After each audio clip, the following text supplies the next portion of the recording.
You are listening to the Boss Experience Podcast, a podcast with conversations about business growth, self-development, and maintaining a mindset to achieve business success. My name is Michelle Davis, and I am a business strategist and coach, and I am your host. Let's get started. Welcome to another episode of the Boss Experience Podcast. My name is Michelle Davis, and I'm your host. And just a reminder, new episodes of the Boss Experience Podcast return in January 2023. So I am sharing a bonus episode with you today of an interview from The Troy Show with Troy Hippolito. And I'm sharing it in 3 parts because it's a rather long interview. The first thing you wanted to talk about, I think, is messaging. I think you mentioned that their messaging doesn't match the service or whom you want as a client. So in the first clip featuring this interview, I shared how courses can fit in or not to help you grow your business. So if you haven't listened to that clip yet, just go back and check the previous episode and you will find that clip. But this is clip number 2. And in this clip, Troy Hippolito and myself are discussing messaging. And a lot of new entrepreneurs don't realize how much their messaging and how they communicate to their audience plays a big role in how successful they're going to be. So messaging is a determining factor for people to know what you do and if you can help them. So you want to always make sure that you take the time to map out your messaging. So here's the clip, and where Troy and I really go and discuss this topic at length, as well as the important role that messaging plays in developing your client transformational journey and being able to communicate to prospective clients about what that transformational journey looks like. So enjoy the episode. What do you mean by messaging specifically? Your message is, what you're communicating to the world. Mm-hmm. So whether you're using LinkedIn to communicate, whatever platform you're on, that's one form of messaging. Another form of messaging is what does all of your website and everything say about what you do? I can't help myself. I kind of look at what people say they do, and then it doesn't match what they talk about and what they're communicating, when they do their lives, when they're just posting, and it's like, okay, I'm confused because I'm not sure what they do. So you think the biggest problem is they hire someone that creates a resume formatted type of thing, and they're not really putting thought into who their ideal audience really is and who they want to be presented as? Right. And I think it's a couple of things. I think one is a lot of people start off and they don't know the value of having a coach help you refine your messaging, because it's easy to come into business, no matter what you're selling, you think you're selling to everyone. And that's not the case, especially when you're talking about online, because people can't come and browse. They can come and browse your website, but it's really just what you show online. That's all they have. On a consistent basis, yeah. On a consistent basis. So it's your flavor, your message is your idea, your presence, branding to a smaller extent. Right.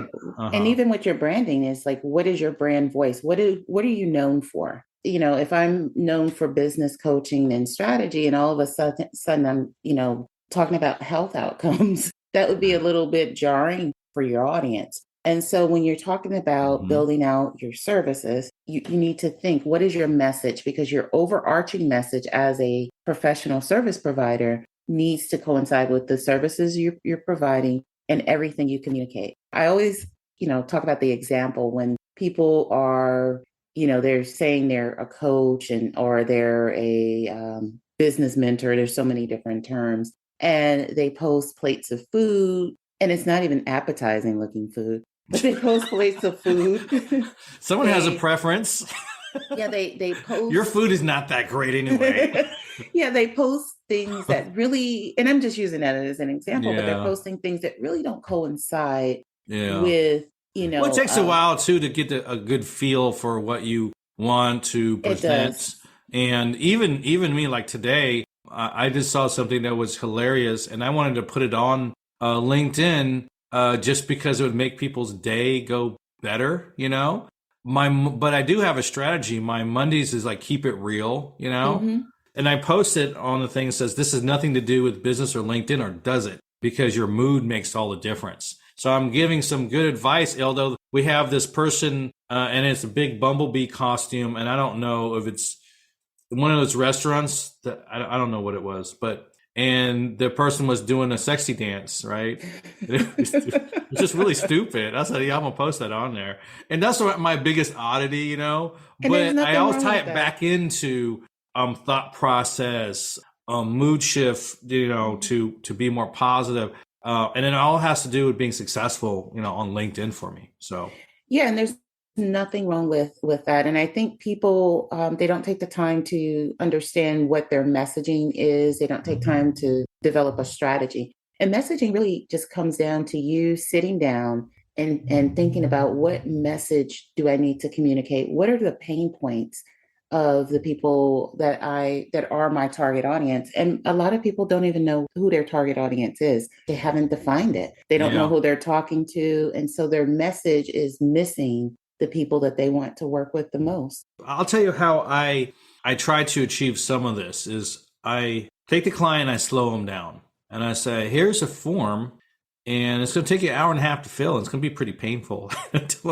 So these questions really kind of draw out a lot of the things that who they are, what they are, or whatever. And then I have a meeting with them and I go through it and I say, well, is this really your audience? Is this, you know, is this what you're doing? Is this what you are known for? You know, and fill in some of those gaps where they have an identity that kind of makes sense. Right. And within that, the context of that information, I'm able to kind of redevelop their like LinkedIn profile to draw in that audience. And once that audience is specified, finding it's much easier, you Right. know, and then you're more in alignment. How do you pull that information from a potential client in order for them to be a little tighter with their messaging, their target market, who their audience they're serving, and who they are? I have a similar process. And, it's a questionnaire. And then I also have there's one program that it's the questionnaire first, and then we have a one-on-one meeting. I can't work with you as your business coach if I don't know anything about your business. You can't just be a health coach. You can't Mm-hmm. just be a business coach. Who specifically are you helping? And Mm-hmm. so I help them really dig in based on the questionnaire that I have. And the initial meeting, we get into like who exactly they want to help, and that's where you have to tailor your messaging. For example, if I'm struggling with diabetes and everything you share is about people that are struggling with, I don't know, gout or some other unrelated health condition, and that just popped in my head, that's not going to connect with me. Yeah, Your yeah, messaging is just going to miss me. yeah. And so I make There's sure definitely with a delicate balance with the postings and you know getting inspiration, mindset, just to get that movement going to keep in line with your particular audience. And then sometimes you will have things that just aren't as interesting. So not having a million followers or a million likes is not really the worst thing. You just got to hone it in. That way, the right audience can eventually see some of that stuff. And the algorithm for LinkedIn, and I don't know other social media platforms very well. So I know that you do TikTok and all that. So I don't even. Oh no. One thing I do is I develop a strategy for my marketing, and I make sure that I have to think, where are my clients? Yeah, yeah. Yeah, and Use a one so plus one method where you have a main and maybe a secondary 15% of time. correct, yeah. Hmm. And so that's going to shift, and I think the shift is happening based on the shifts that I'm making. Some of the things that I've shared with you, that are on the way, so to speak. So I'm definitely shifting more to LinkedIn, but definitely you need to have a strategy, and I think it needs Yeah, to consist of more than one platform. Simply yeah. because if a platform goes down, something happens, you get banned or kicked off, and Oh yeah, and you can easily get in trouble by accident. One time they shut my account down because I was traveling. I and was it's like, "What? What? Why? Why did you cut it?" Oh yeah, we didn't realize it was a coffee shop and someone logged in. It took them like 3, 4 days to put it on. They needed my ID and everything, which I thought was ridiculous, you know. But I said, well, yeah, I travel. I'm like, yeah, I travel sometimes, so I will be on the road. Do I have to, like credit card companies, you can tell them, call them ahead of time and Hmm. say, hey, I'm traveling so and so, don't cut my card off. Yeah. But it ain't nothing like that on LinkedIn. So you kind of at the mercy of what they do. And then some of your posts do super great, and then sometimes they don't. And so I tell everyone, don't be discouraged. You know, And people have to remember too that they don't own these platforms. Your goal should always mm-hmm, be to move your followers into subscribers on your email list and where you have more control over them. Even text messaging, SMS text messaging. oh yeah, that's big There's now. Yeah. Yeah, there's more than one way to build your community, and you have to make sure that you are not just running your business off of social media or any platform, because if that platform goes away or something happens, you lose all of that and you have to start over. So when you're talking about client results, this is the results that you plan to get for your client. When you're thinking about high value services, you have to think, what is the transformational journey? What is the journey that I'm Mm, taking my client through? So, mm-hmm, what is their starting point? What is the whole reason they sought me out to begin with? mm-hmm, And when we think about delivering results and thinking about high value programs, they're not coming to you to pay high value prices for small problems. mm-hmm, And so I always use the example of my mm, daughter. My daughter suffers from pediatric migraine. So she gets these excruciating headaches. And so I'm going to use, headaches as an example. So if someone, is having a headache, and so if they think they can maybe get in the shower, get some steam, take some Aleve, and the problem will be gone, they're not going to purchase a high value program to solve that mm-hmm, problem. But if I'm suffering every day and I can't get mm-hmm, relief and I'm trying to figure this thing out, it's an urgent matter for them. So let's say I know I'm going to take a leave, I'm going to, get in the shower, but my quality of life is still diminished. So when you're designing your coaching programs, and probably the reason that people don't reach their profit potential is they don't have a process in mm-hmm, between, what happens in between. So person comes to you, and you have to know what problem you're solving first off. mm-hmm, So that goes back to the messaging. So you have to think, why is this person coming to me in the first place? And how am I transforming them? How am I solving their problem? And you need to be able to identify their journey from how they came to you to how they're leaving you. Thank you for tuning in to another episode of the Boss Experience podcast. I hope you enjoyed that episode, and I hope you came away from that episode with a lot to reflect on. So here are some key takeaways I want you to think about and reflect on, and, as it relates to your own business. When it comes to messaging, you want to be able to clearly define who you help, how you help them, and what you help them do. And you want to know your client's transformational journey. What is it about your program that's going to help them achieve results? And you need to know that in detail. What are your pillars of your program? What areas are you focusing on that's going to take them from how they first come to you to their desired result? So you need to be able to communicate that through your messaging.